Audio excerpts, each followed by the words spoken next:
Welcome all listeners, welcome back again to Cuppa Confidence. Yes, the place to be, everything about confidence. And as you see on my side there, we got a special guest. And when I say a special guest, well, we're not actually next door to each other. It may look that way. Look at his wall is cream, my wall's cream. And you're thinking, hey, what's going on there? He's probably in the other room. No, he's not. But you know what? I'll let you listen to what he has to say. Because as you know, Cuppa Confidence is all about confidence. What is confidence? Where do you get confidence? How do you gain confidence?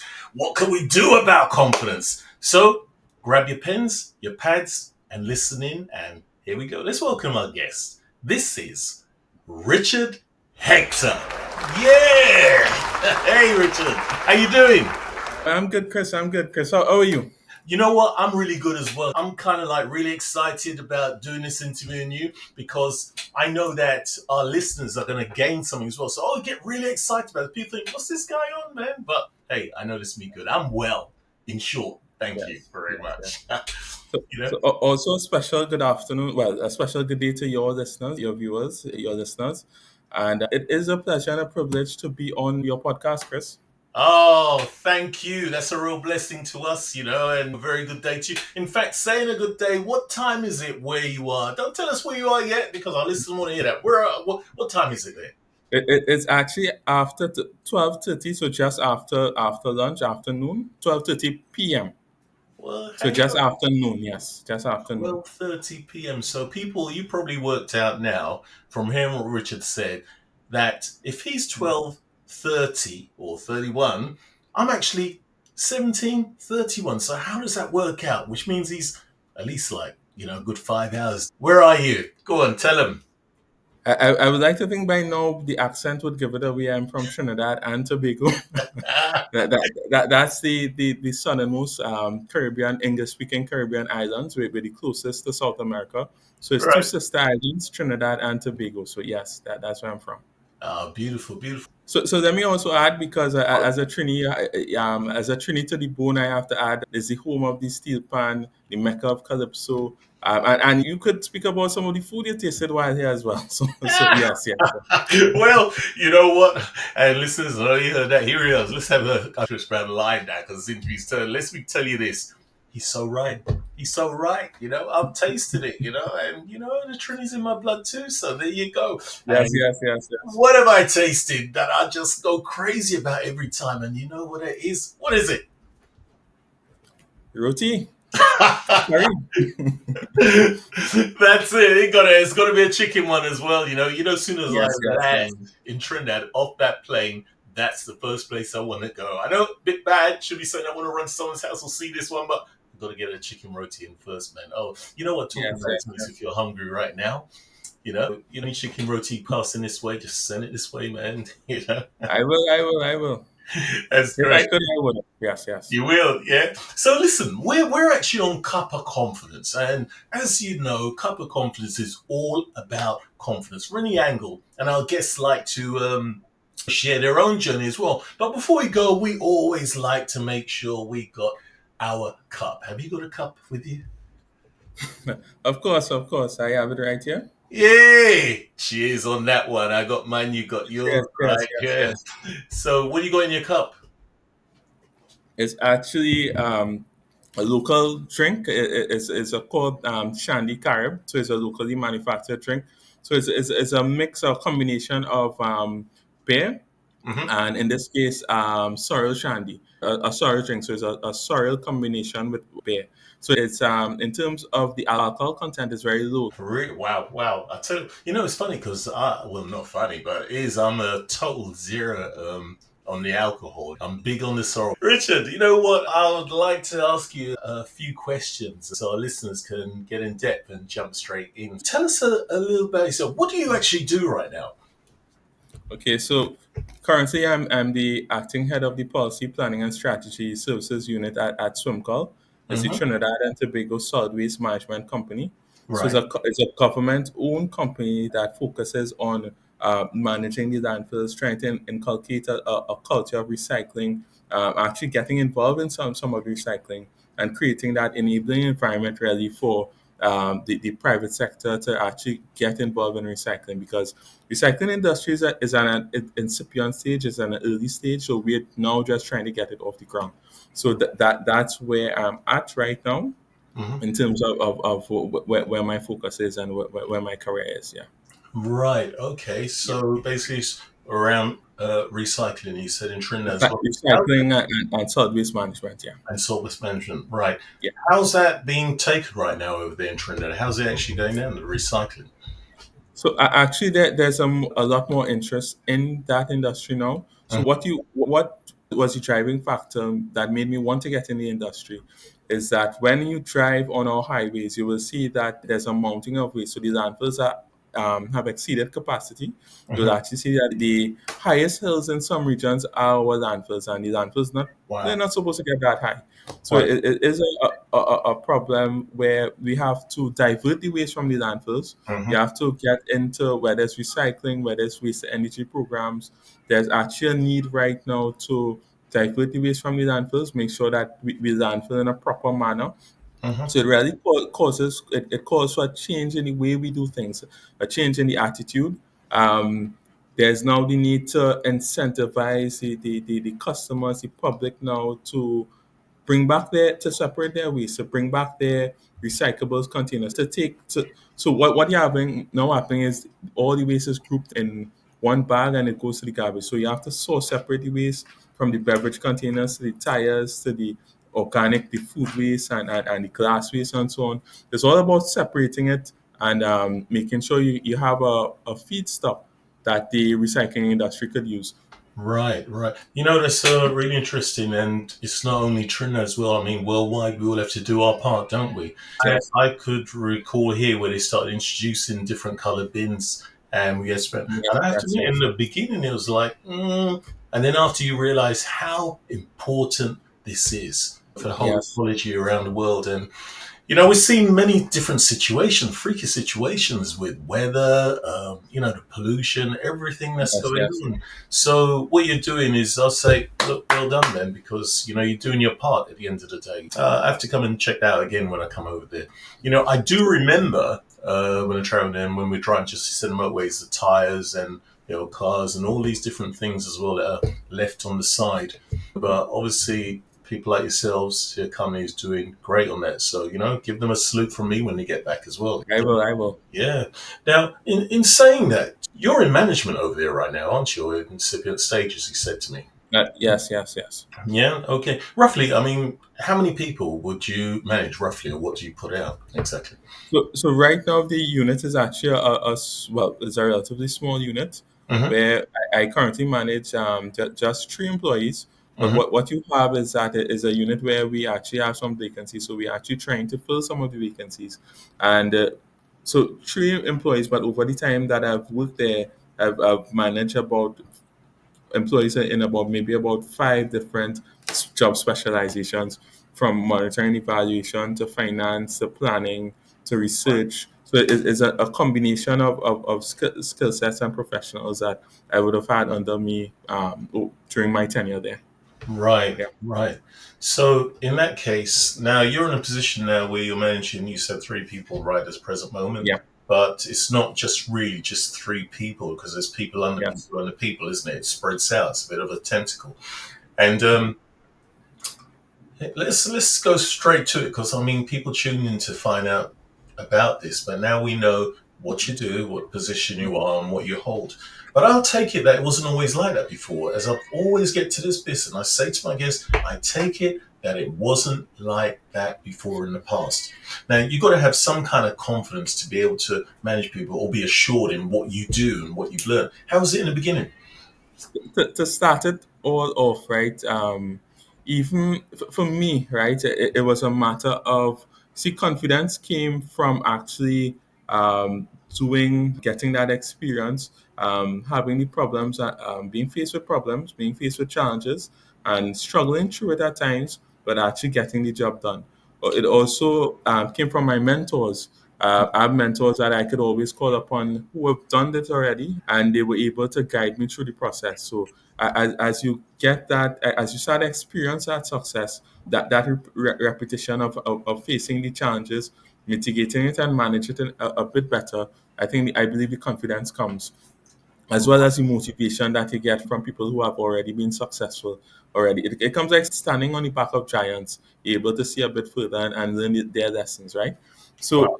for me also, what I actually didn't plan to get into management, right? So it came by a bit of, in Trinity parlance, we probably say it not necessarily happened by VAPs, right? Mhm.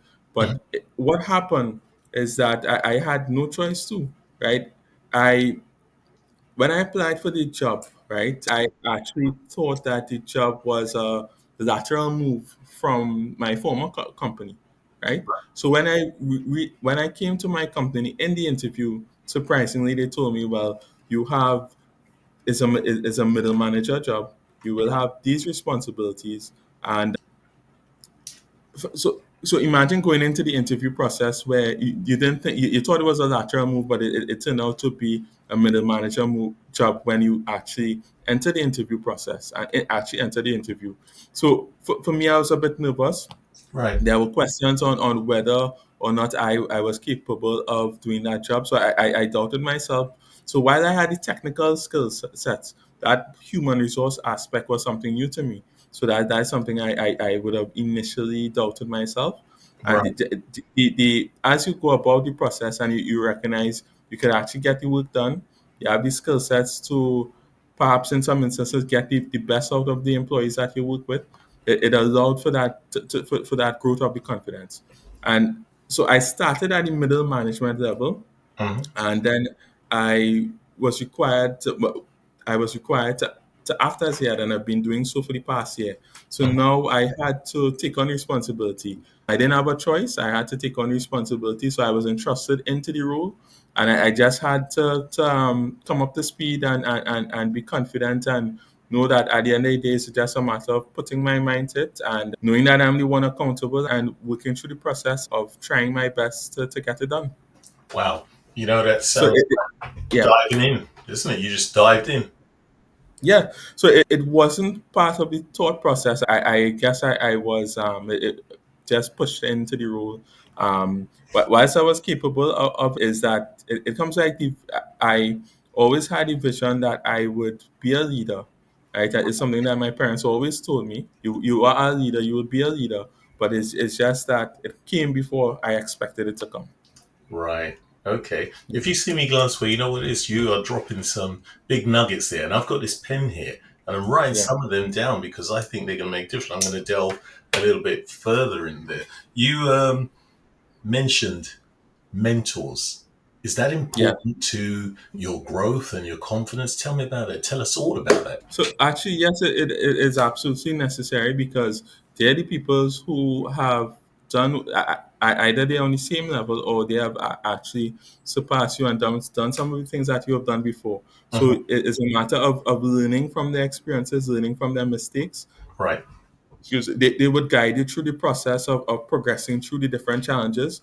Right. What is different at the management level now is not just about the technical aspect of the work that, so at the middle management level, there was primary technical, organizing the technical work of the Mhm. employees. At the Mhm. management level now, you have to manage the politics of the organization. I actually am the youngest manager.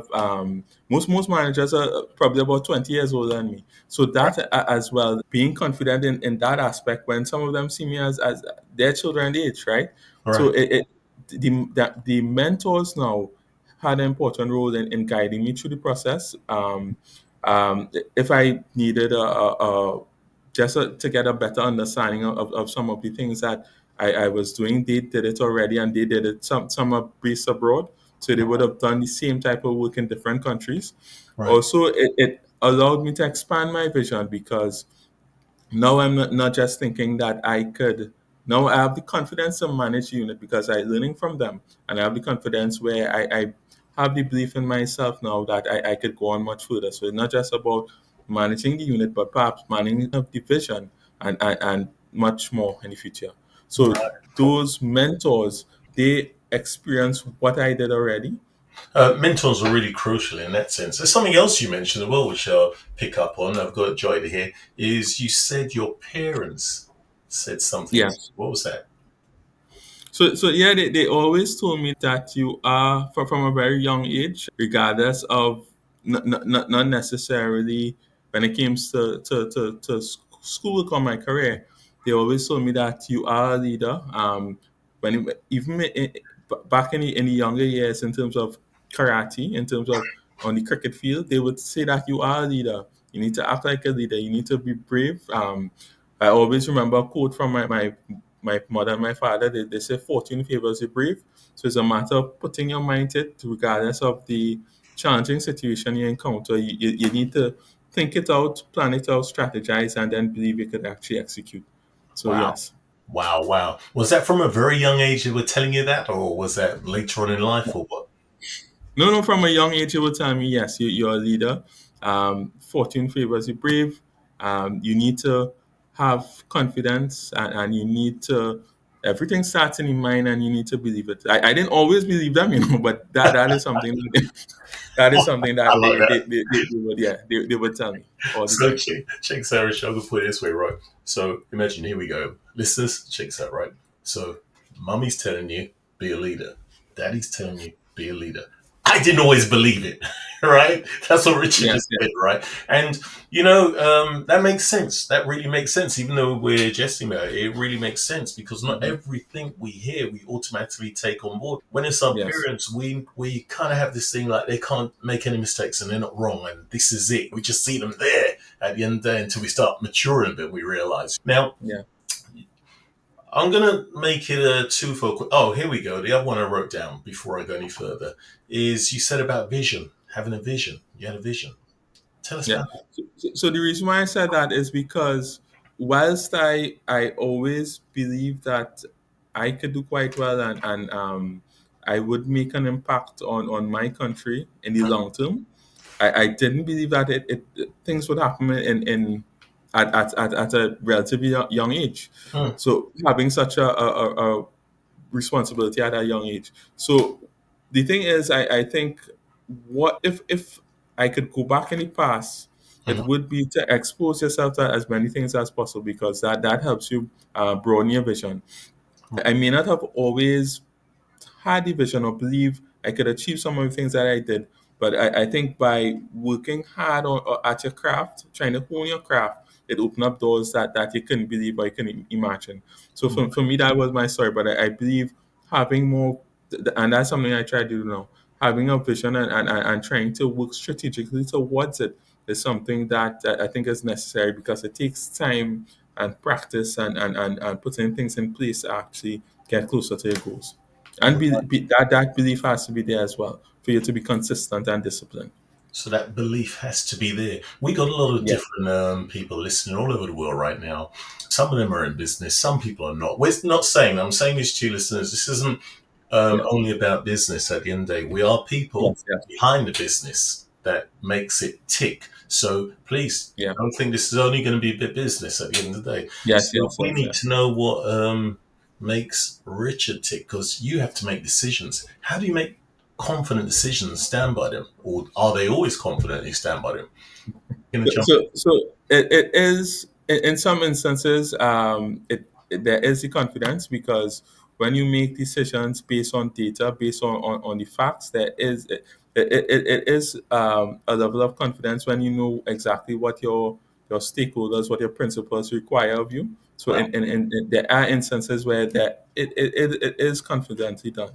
And however, there are instances, moving into new territory, I Mhm. think that's where it becomes a bit more difficult, a bit more challenging. So, um, yeah, so it's about understanding your principles, understanding your stakeholders, but there are times when you go before, let's say, a board, and they sometimes it could be,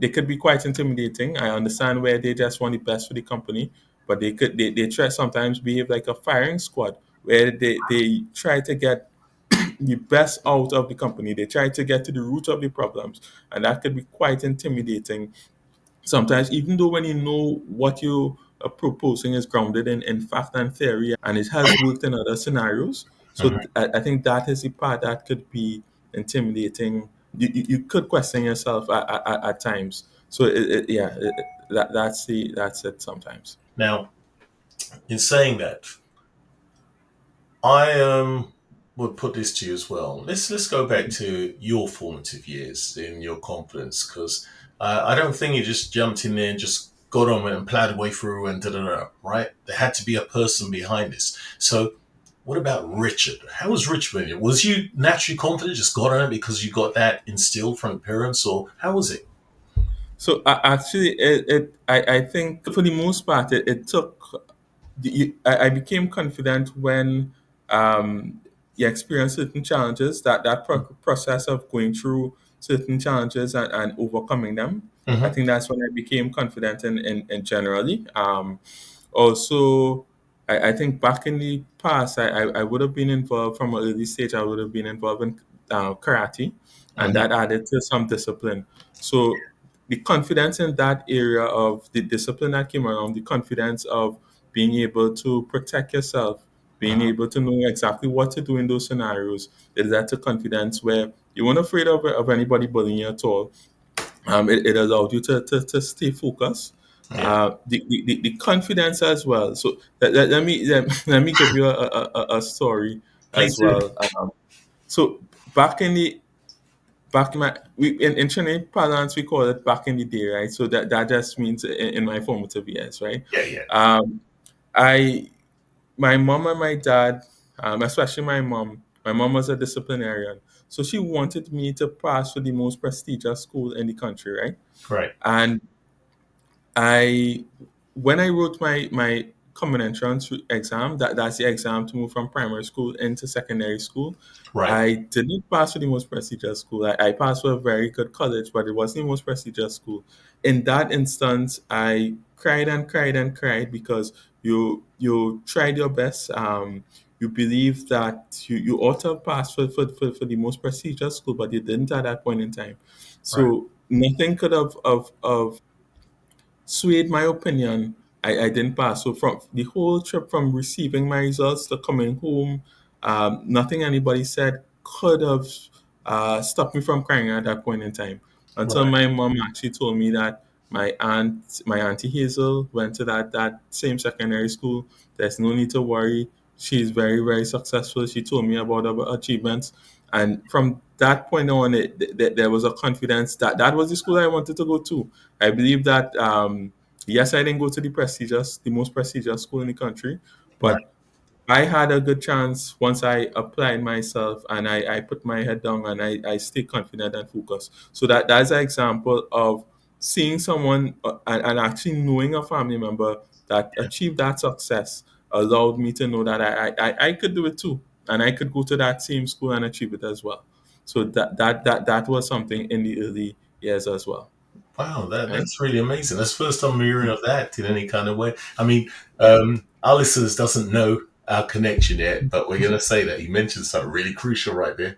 Yes, Hold it till yes, the end, right? But the thing about it is, so you saw that your Auntie Hazel, that she went, yes, through, yes, so you saw her make step through and still succeed. So that yes, obviously yes, infused you to say, well, I could do it too, isn't it? yes, Yeah. yes, yes, yes. Yeah, there's something common there. You just mentioned about martial arts, isn't it? You said martial arts gave you that confidence in the beginning. Yeah, because it allowed you to that it's not just about confidence about defending yourself. I Mm-hmm. think also it allowed you it helped with the process of your education as well Right. because it was a good um, opportunity to engage in extracurricular activities to Mm-hmm. form some create friendships and relationships, Right. and it helped in that process of allowing you to stay focused while helping you to be extremely confident that you didn't have to be afraid of any danger. You could handle yourself. You could defend yourself. So that's that. And the discipline. If you took that and applied that to other aspects of life, it, and it wasn't just martial arts. There were several life lessons that were taught during the classes that Right. allowed for that discipline and that focus that would have been taken and applied to other areas.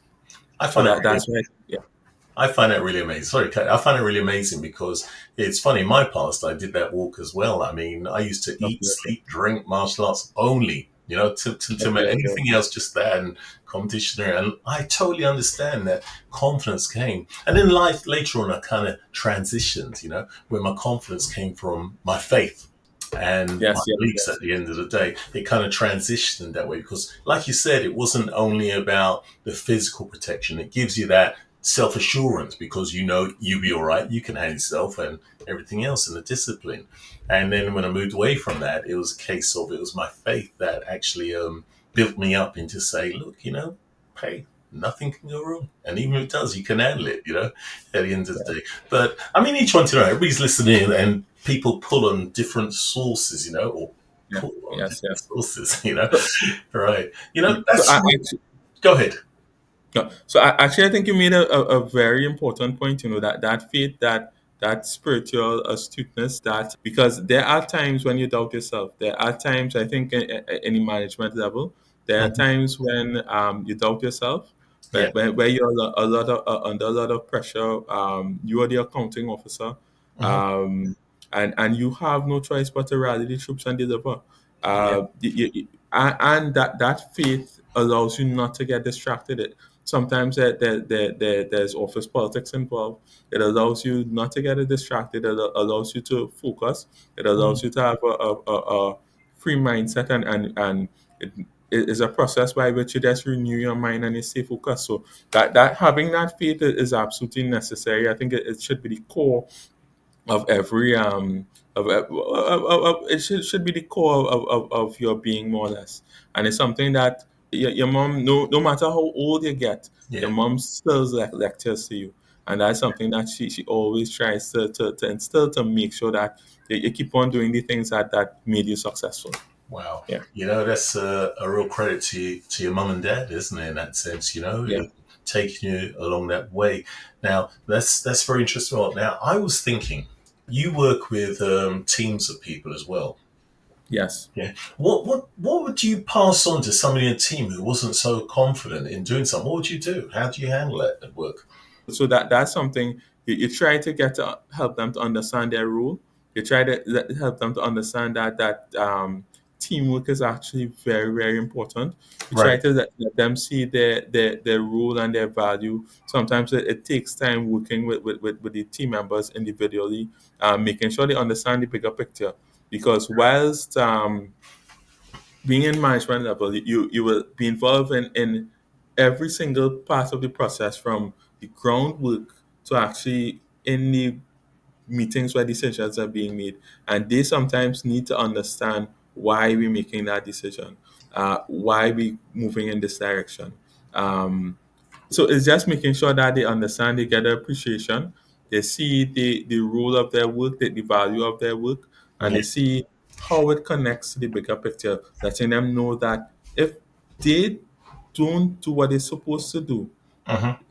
where we'll be impacted and affected. And that's how we get to, because the whole thing is they are very capable, very brilliant people, and it's just a matter of ensuring that they stay focused, ensuring that they work as a team, ensuring that they continue to see their value, and giving them, for instance, I've had uh, some of my mentors are my past heads of department, Hmm. uh, and if they didn't give me the opportunity that I got, or throw me out into the water to allow me to swim, I would not have developed certain skills, and I probably wouldn't be where I am so quickly. So that's where you try to give them the space and the room to grow as well, while still holding their hand at times, or still managing helping them to manage difficult situations when the time comes. So Right. yeah.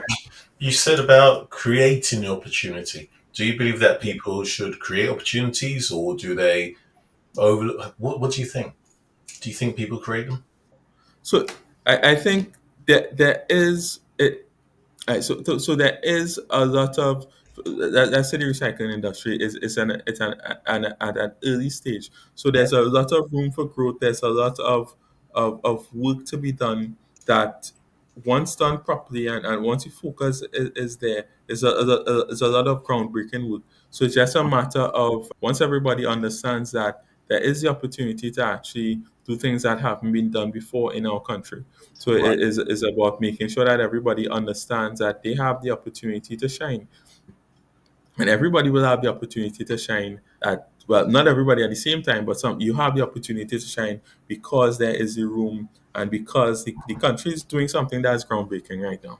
Now, reflecting back on the whole area of confidence, in your experience, what's the Yeah. most significant factor that, let's say, contributes to a manager's confidence?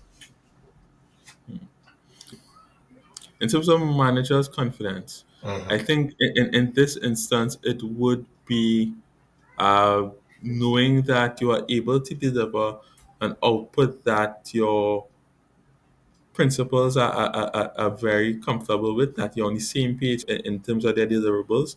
And during that process of getting your work done, your deliverables done, the staff are involved in it, fully invested in it. Um, and to me, that's where the confidence comes from. The process of getting the work done, that process, taking the right approach, and whilst the work that you're doing is groundbreaking, it has been done in other instances. So this is looking at what people have been done already, where successfully applied. You Hmm. take it, you tailor it to our situation, and then you make sure that in the you keep that constant communication and collaboration with your, but as a manager, your stakeholders, which will be the CEO, the board, the different ministries, and so on. Yeah. So once you understand what they're looking for, it's just a matter of making sure that the deliverables can stand the litmus test, and Hmm. that is within the scope of what they require. So that confidence comes from knowing that you're doing exactly what is required, and you have the support of the team behind you because they're seeing the benefit, and they all agree with the process and the way forward. So Right. that is where that's where the confidence comes from. Thank you. I really appreciate that. I'm sure there are individuals who's just started on that track now, new listeners out there who are on there. I'm sure that nugget made a difference. What Richard just said, I'm sure it made a big difference. And if you felt it make a big difference too, please, drop us a line. Hello at cuppaconfidence.com. But carrying on with that, Richard, this is really great, and I appreciate it. Now, I'm gonna kind of wind this down by asking you this question, right? Right? Yeah, you get, yeah. People are thinking, is that their cup of confidence code when they pick the cups up? Is that the time to say, right? Okay, Yeah. so the question I'm going to ask you is this: what would you advise to somebody else starting off who doesn't believe they have that confidence. They haven't had that support of their parents. They haven't been infused with words of wisdom or anything like that, but they're just starting off and just plowing away and think that, will I ever get there? What would you say to somebody about confidence? How could they gain that confidence and instill in them? But I always believe that fortunately my parents were there, and even my younger brother who he has learned a lot, and sometimes he gives me what, so it's not just one way traffic alone. He Yeah. imparts some wisdom on me as well. But I'm for someone talking to him. so for someone that doesn't have that familiar support. Hmm. What I would suggest, that there are several avenues now. There are books, there are life coaches that you come to. Hmm. There are people that have done it already, people in your community that you should try to um, get some mentors within your area who have already achieved the success that you have. Right? And let me go back to the life coaches as well, the mentors and life coaches. I think because sometimes all you need is a plan, a strategic plan of action Hmm. on the steps involved to get you where you want to be. And I think that's where the life coaches come in terms of motivation, the discipline, and making sure that you take action steps. So it's not just about hoping and wishing, It's about taking the action steps that are required, and that's where, that's where you get someone that has more experience, that knows the steps involved, somebody that's been there already. Yeah. Right. Now, I'm going to say this to you listeners. I did not. I did not prompt Richard to say that, right? But I totally agree with on coaches on that side as well. Obviously, being a Yes. coach as well, and I'm working day in day out with a wide spectrum of people: people in business, Yes. people Yeah. unemployed, people from all different backgrounds, people at the top as well. Yeah. About confidence. And what I found interesting with all the experience and years of working with different individuals, there are some people who set big financial goals and different things like that. And you might think that, well, when I have that all of a sudden I'm confident. And no, because I work with people in that field who are in that kind of spectrum who still seek out to find the confidence at the end of the day. So there's much more to it. And I agree. Getting a coach, someone to work alongside you, apart from everything else you said, I agree with you as well, is it's crucial. I've seen complete turnarounds in very short periods at the end of the day. Check out the website, have a look yourself. Richard, you know what? This has been absolutely fantastic. And I'd like to revisit this down the line a little bit further with you. Were you willing to do that? Yes, yes, yes. Oh, so before I forget, can I also add another point, Please, right? go ahead. I think.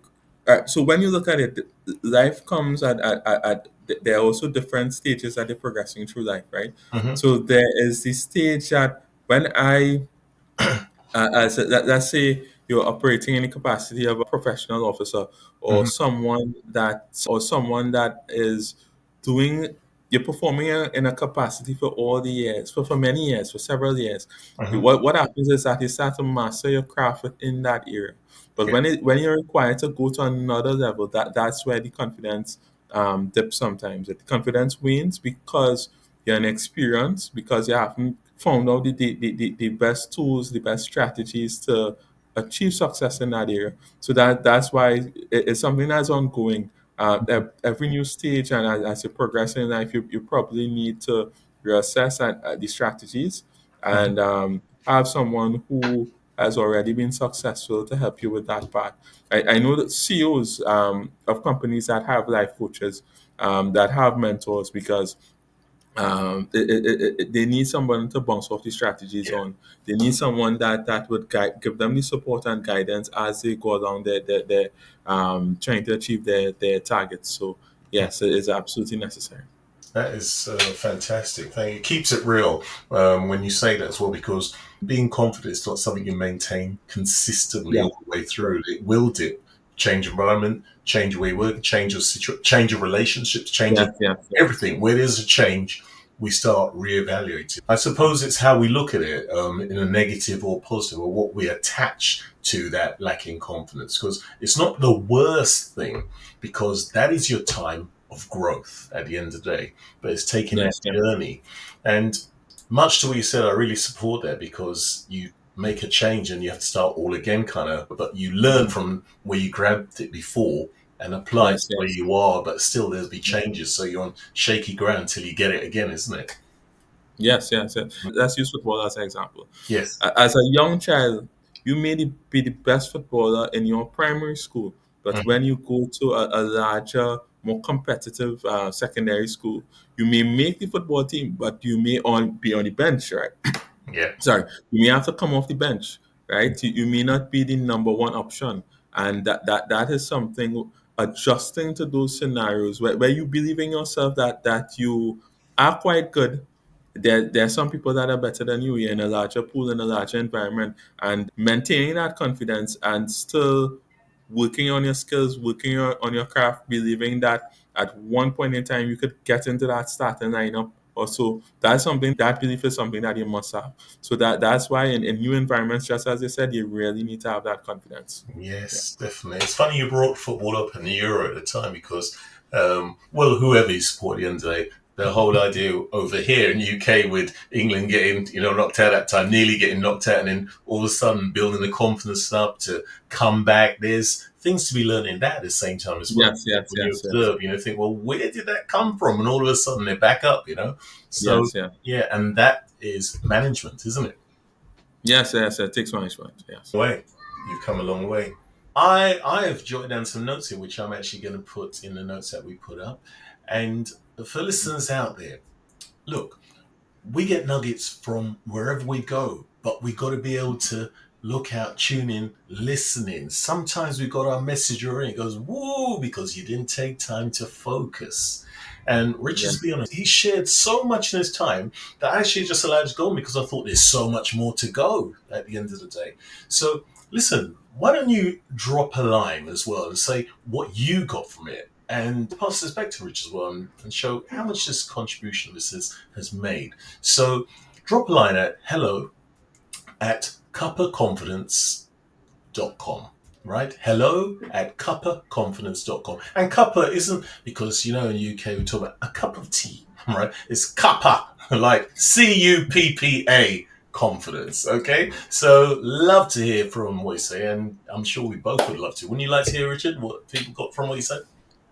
Yes, yes, and I would also like to learn from the experience of others as well, Yeah. to get that understanding. So I look forward, yeah, I look forward to it. Yeah, and it's funny you say that you like to learn. Do you know something? Just hearing different stories and different angles, I pick up many things in there at the same time. So we're all learners. We never stop learning. We just keep growing at the end of the day. But you know what? The thing is not to grow and just get, big on what you know. It's being able to share what you know makes a Yeah, difference and is worth it. It's in the giving, and you've done a lot of that today. So I find it amazing as well when you talk about recycling there as well.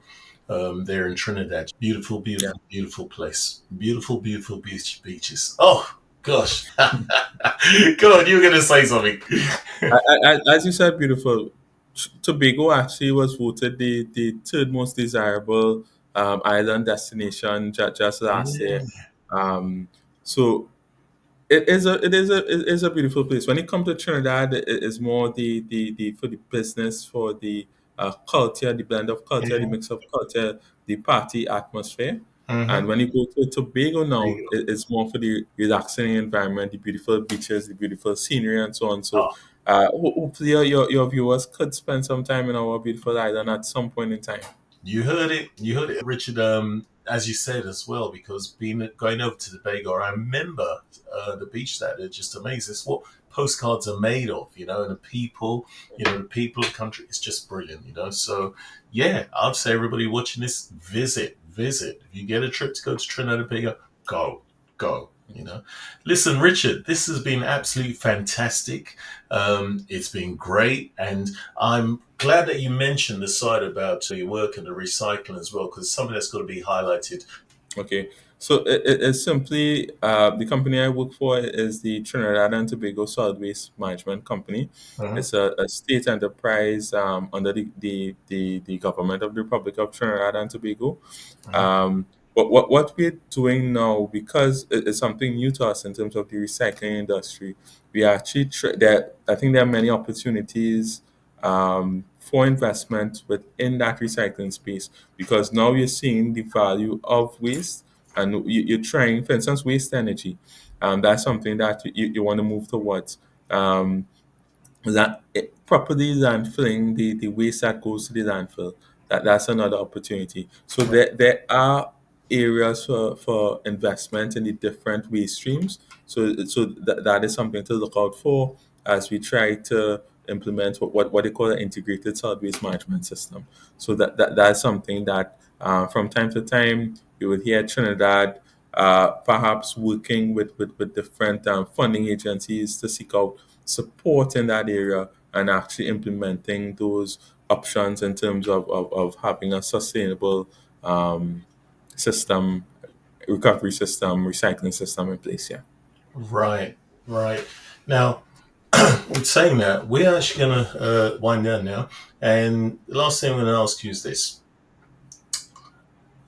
In one sentence alone,